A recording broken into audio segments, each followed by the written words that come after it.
दोस्तों, ये धोखेबाज जुड़वा भाई के कहानी का दूसरा भाग है। अगर आपने अब तक कहानी के पहले भाग का वीडियो नहीं देखा है, तो एक बार उसे जरूर देख लीजिए। उस वीडियो का लिंक आपको डिस्क्रिप्शन में मिल जाएगा। तो चलिए शुरू करते हैं धोखेबाज जुड़वा भाई भाग 2। फिर अगली सुबह जब विकास अपने बच्चों के लिए परेशान होकर घर के बाहर यहाँ वहाँ टहल रहा होता है, तभी उसे पीछे से राज आवाज लगाता है। पिताजी, क्या हुआ?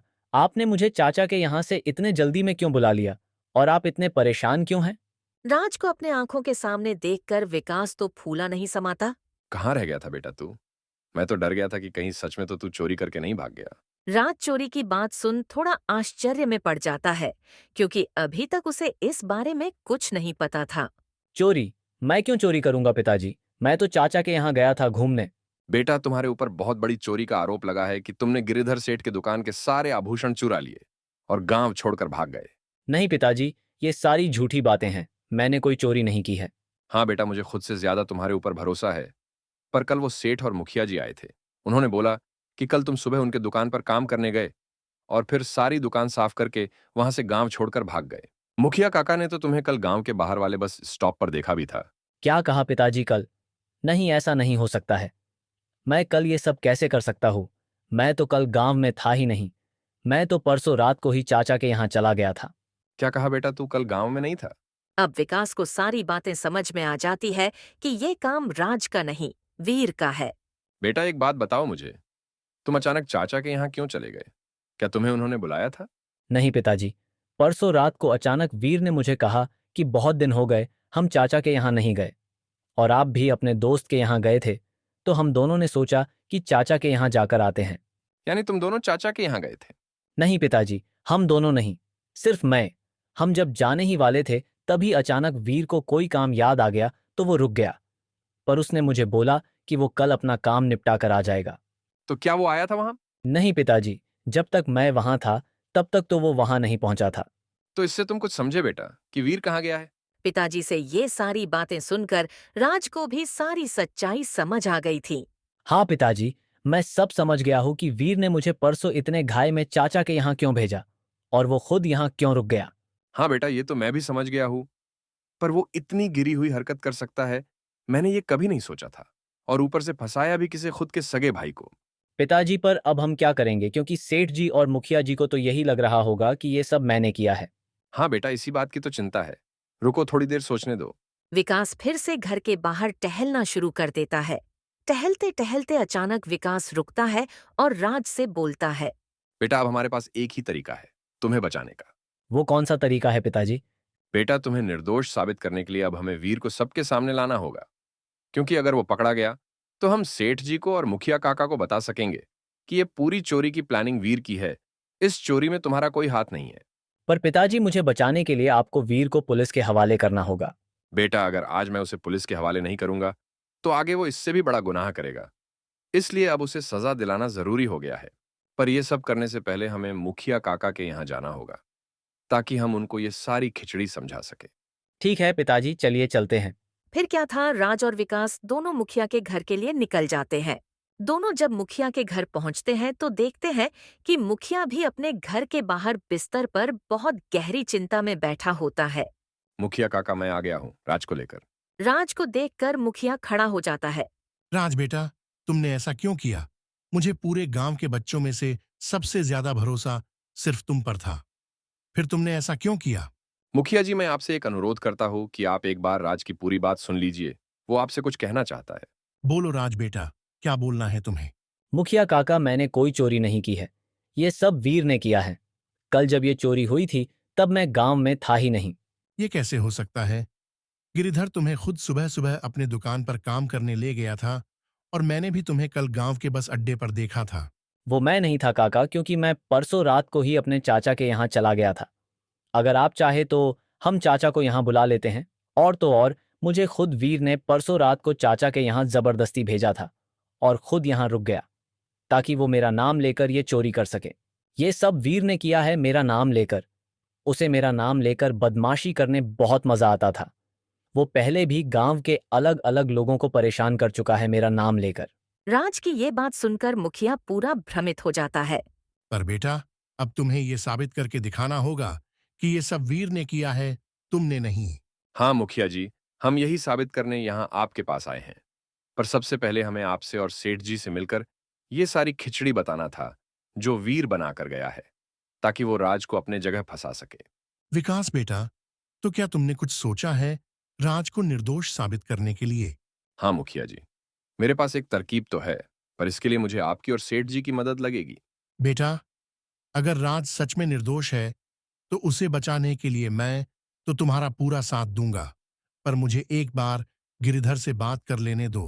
मुखिया जी, आप सेठ जी को यहाँ बुला लो और मैं जैसा जैसा आपको बोलता हूँ, आप उनको वही सब बोलो। तब तक मैं और राज आपके घर में रुकते हैं, क्योंकि अगर उन्होंने राज को देखा, तो वो इसे कहीं पुलिस को ना पकड़वा दे। ठीक है बेटा, बताओ क्या बोलना है गिरिधर को? मुखिया जी, आप सेठ जी को फोन करके यहाँ बुला लो। तब तक मैं मेरे भाई को बुला लेता हूँ, क्योंकि वो भी एक बहुत बड़ा सबूत है जो जानता है कि जब चोरी हुई, उस वक्त राज यहाँ नहीं था। ठीक है बेटा, मैं गिरिधर को फोन करता हूँ और तुम अपने भाई को जितना जल्दी हो सके यहां बुला लो। और हाँ, हो सके तो वीर को भी पकड़ना होगा, क्योंकि अगर वीर नहीं पकड़ाया तो चोरी का सामान नहीं मिलेगा, और जब तक सामान नहीं मिलेगा हम कितने भी गवाह क्यों ना पेश कर दे, पुलिस वाले राज को ही मुजरिम समझेंगे। हाँ मुखिया जी, आप सेठ जी को बुलाइए और मैं जैसे जैसे कहूंगा उन्हें बस वो करने मना लीजिए। वीर खुद ब खुद गांव लौट कर आ जाएगा। विकास मुखिया को क्या क्या करना है वो सारी बातें बता देता है। ठीक है बेटा, मैं सब समझ गया। अब मैं गिरिधर को यहां बुला रहा हूं, तुम दोनों अंदर जाकर छुप जाओ। फिर क्या था, मुखिया गिरिधर को फोन करता है और विकास अपने भाई को फोन करने के बाद राज के साथ मुखिया के घर के अंदर चला जाता है। कुछ समय बाद गिरिधर मुखिया के यहाँ आता है। आओ बेटा, मुझे तुमसे कुछ जरूरी बात करनी थी, इसलिए मैंने तुम्हें यहां बुला लिया। मुखिया जी, मुझे तो आपके यहाँ आना ही था। याद है ना, आपने कल रात को कहा था कि अगर राज सुबह तक नहीं आया तो आप खुद मेरे साथ पुलिस थाने चलोगे राज की कंप्लेंट लिखवाने। हाँ बेटा, मुझे याद है, और मैंने तुम्हें इसी सिलसिले में यहां बुलाया है। बेटा, कल हमारे साथ एक छल हो गया है। छल? कैसा छल मुखिया जी? राज मेरी पूरी दुकान साफ कर गया, उससे बड़ा भी कोई दूसरा छल हुआ है क्या? हाँ बेटा, क्योंकि कल जिसे हम राज समझ रहे थे वो उसका जुड़वा भाई वीर था, जो पूरा हूबहू राज की तरह दिखता है। क्या कहा मुखिया जी? वीर? अब ये वीर कहाँ से आ गया? आपने तो राज को मेरे यहाँ काम करने भेजा था ना, तो ये वीर कहाँ से आ गया? मुखिया गिरिधर को पूरी कहानी सुनाता है कि किस तरह वीर ने राज बनकर उसे और गिरिधर को धोखा दिया है और किस तरह वो राज्य का नाम लेकर उसकी दुकान में चोरी करके भाग गया। गिरिधर मुखिया की ये सारी कहानी सुनकर खुश नहीं था। मुझे ये सब कुछ नहीं पता मुखिया जी। मुझे तो मेरे आभूषण वापस चाहिए बस। फिर उसके लिए पुलिस वीर को पकड़े चाहे राज को, क्योंकि मुझे तो नहीं पता कि राज कौन है और वीर कौन है। क्या पता ये सारी बातें झूठी हों, बस मेरा ध्यान भटकाने के लिए। नहीं बेटा, ये सच है। अगर तुम्हें मेरी बातें झूठ लगती हो तो तुम गांव में जाकर किसी से भी पूछ सकते हो और पक्का कर सकते हो। नहीं मुखिया जी, मुझे कुछ कच्चा पक्का नहीं करना। आप दोनों में से किसी को भी पकड़ कर लाओ और मेरा सामान मुझे वापस दिलाओ।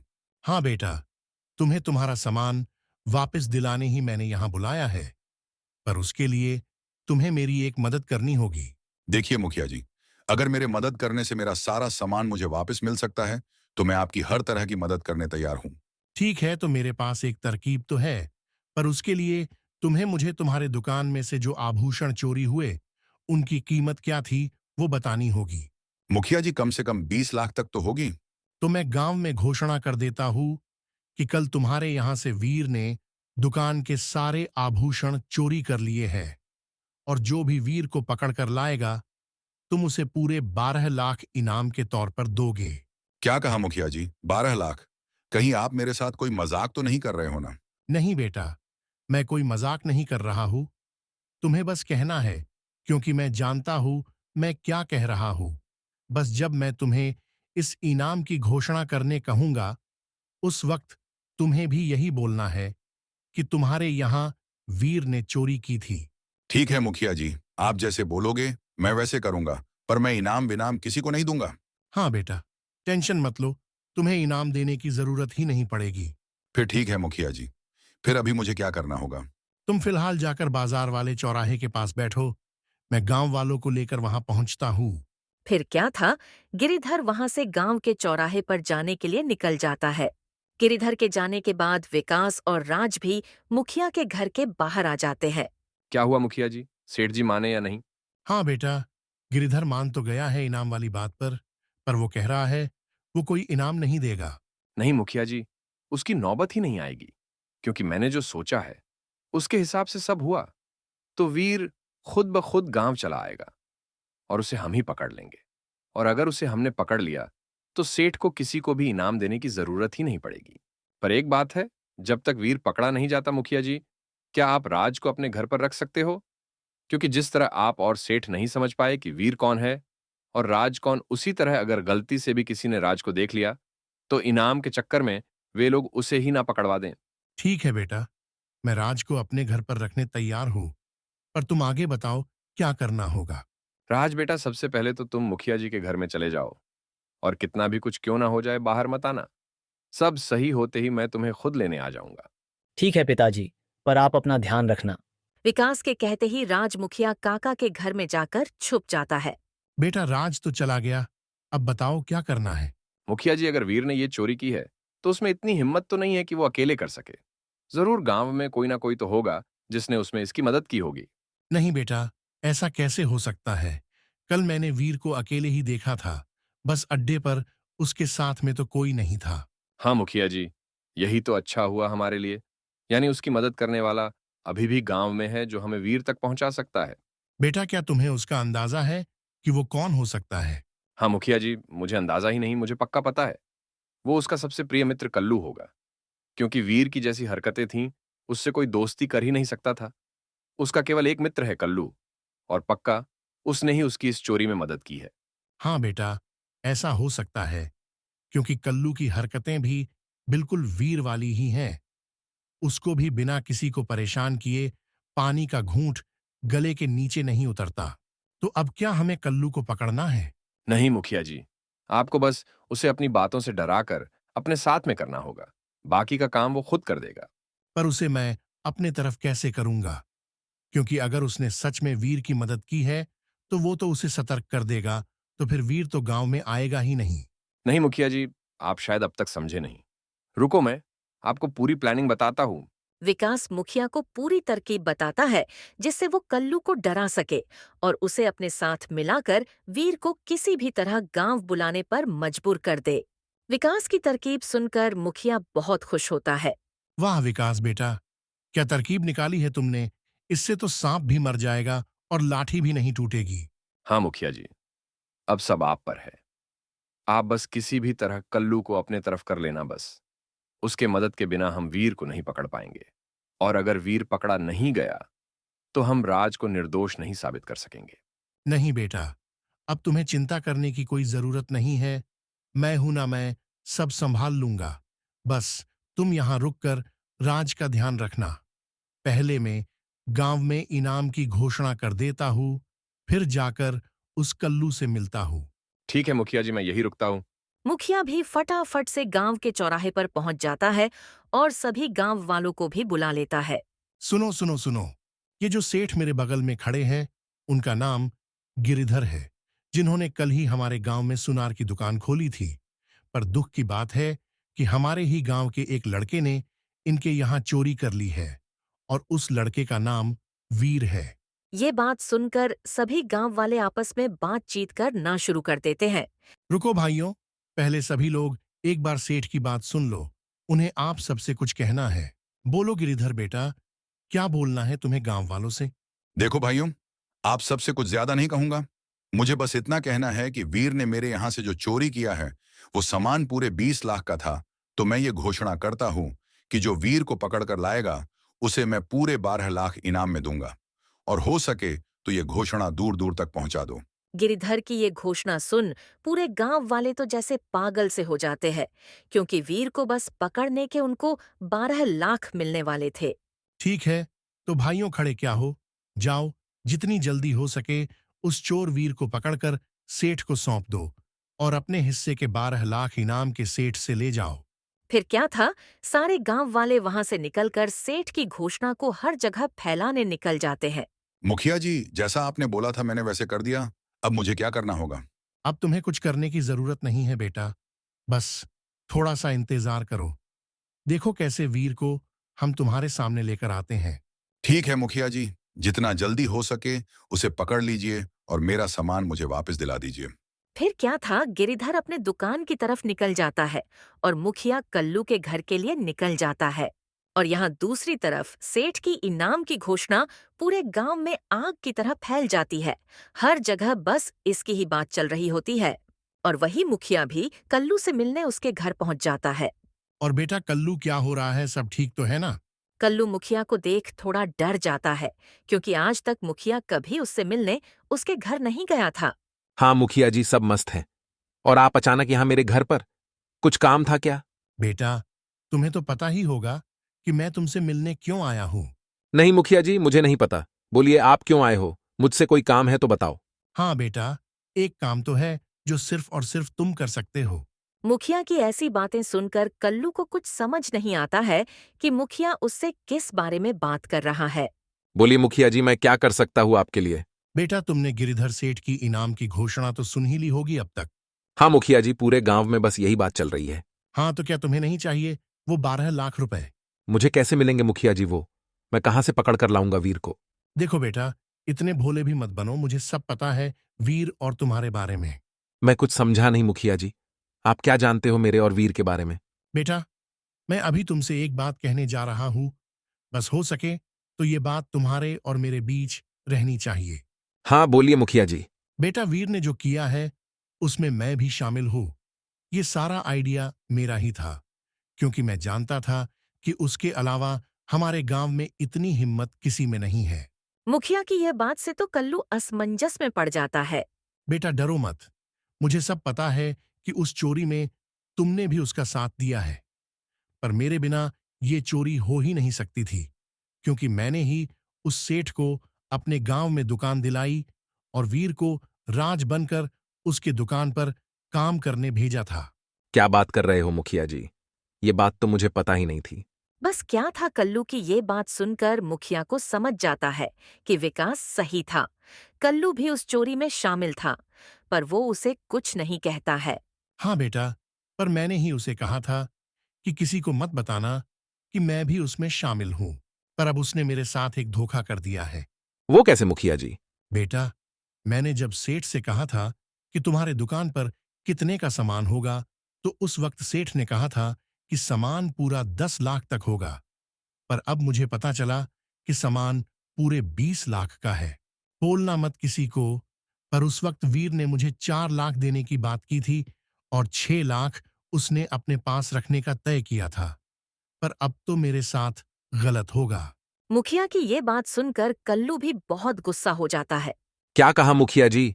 उसने आपको 4 लाख देने की बात की थी, पर उसने मुझे तो कहा था कि सामान पूरा 5 लाख का है और वो मुझे उसकी मदद करने के लिए 2 लाख देगा, क्योंकि वो चोरी करने वाला था और मैं बस उसकी गांव में रहकर मदद करने वाला था, तो मुझे 2 लाख वाली बात मंजूर थी। यानी वो तो हम दोनों को चुना लगा रहा है। तो अब क्या करें मुखिया जी? बेटा, तुम्हें ज्यादा कुछ नहीं करना है, तुम बस उसे किसी भी तरह यहां बुला लो। हम उसे पकड़कर सेठ को दे देंगे और इनाम के 12 लाख आपस में बांट लेंगे। इससे तुम्हें भी 4 लाख का फायदा होगा और मुझे भी 2 लाख का, क्योंकि अगर हम उस धोखेबाज को नहीं पकड़ेंगे तो वो हम दोनों को चुना लगाकर भाग जाएगा और हमें कुछ नहीं मिलेगा। मुखिया की बात सुनकर कल्लू उसकी जाल में फंस जाता है और उसका साथ देने मान जाता है। ठीक है मुखिया जी, पर मैं उसे क्या कहकर यहां बुलाऊं? क्योंकि वो इतना जल्दी आने मानेगा थोड़ी। बेटा, उसके लिए भी मेरे पास एक तरकीब है। तुम उसे बोल देना कि पुलिस ने राज को चोरी के इल्जाम में पकड़ लिया है और इस खबर को सुनते ही तुम्हारे पिताजी कोमा में चले गए हैं। ये सब सुनकर उसे लगेगा कि उसका रास्ता पूरा साफ हो गया है और उसे अब कोई नहीं पकड़ेगा। ये अच्छी तरकीब है, क्योंकि अगर राज भी नहीं होगा और उसके पिताजी भी नहीं होंगे तो ये सुनकर तो वीर वापस आ ही जाएगा। फिर क्या था, कल्लू फटाफट से वीर को फोन करके जैसे जैसे मुखिया ने कहा था वैसे वैसे झूठी कहानी सुना देता है और उसे सुनकर वीर भी मान जाता है। क्या हुआ बेटा? वीर ने क्या कहा?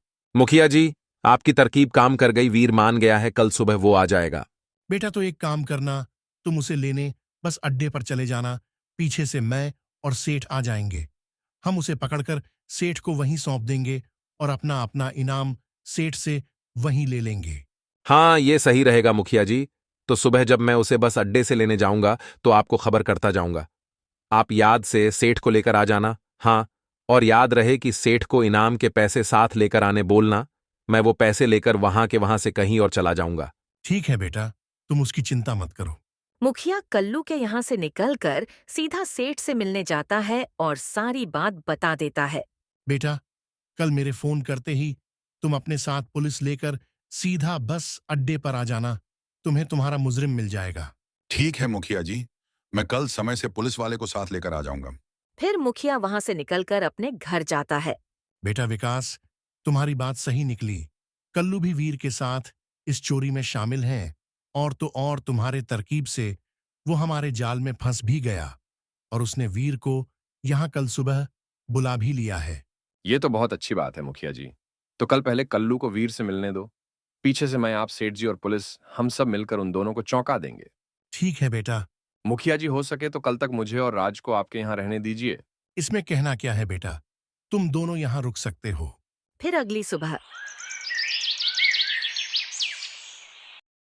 सुबह सुबह कल्लू बस अड्डे पर जाकर वीर का इंतजार करने लगता है।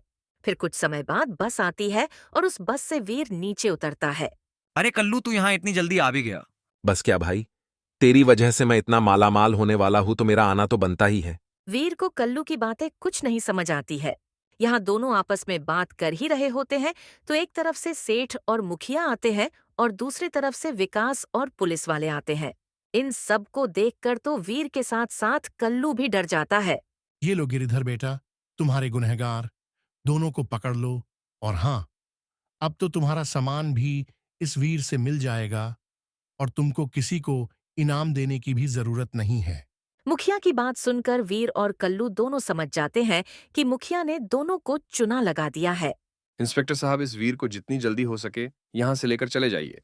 अपने पिता की ये बात सुनकर वीर अपने पैरों पर गिरकर गिड़गिड़ाने लगता है, पर पुलिस वाले उसे और कल्लू दोनों को पकड़कर अपने साथ ले जाते हैं और उनके साथ सेठ भी चला जाता है।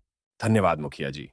अगर आप मेरा साथ नहीं देते तो मैं अपने निर्दोष बेटे को कभी बचा नहीं पाता। बेटा, इसमें धन्यवाद करने की जरूरत नहीं है, क्योंकि बिना तुम्हारे तरकीब हम इन दोनों को पकड़ ही नहीं पाते। तो इस तरह विकास की सूझबूझ और मुखिया की मदद से वीर पकड़ा जाता है और राज निर्दोष साबित होता है। तो दोस्तों, इस तरह की और शानदार कहानियां देखने के लिए जल्द से जल्द हमारे इस चैनल को सब्सक्राइब कर ले।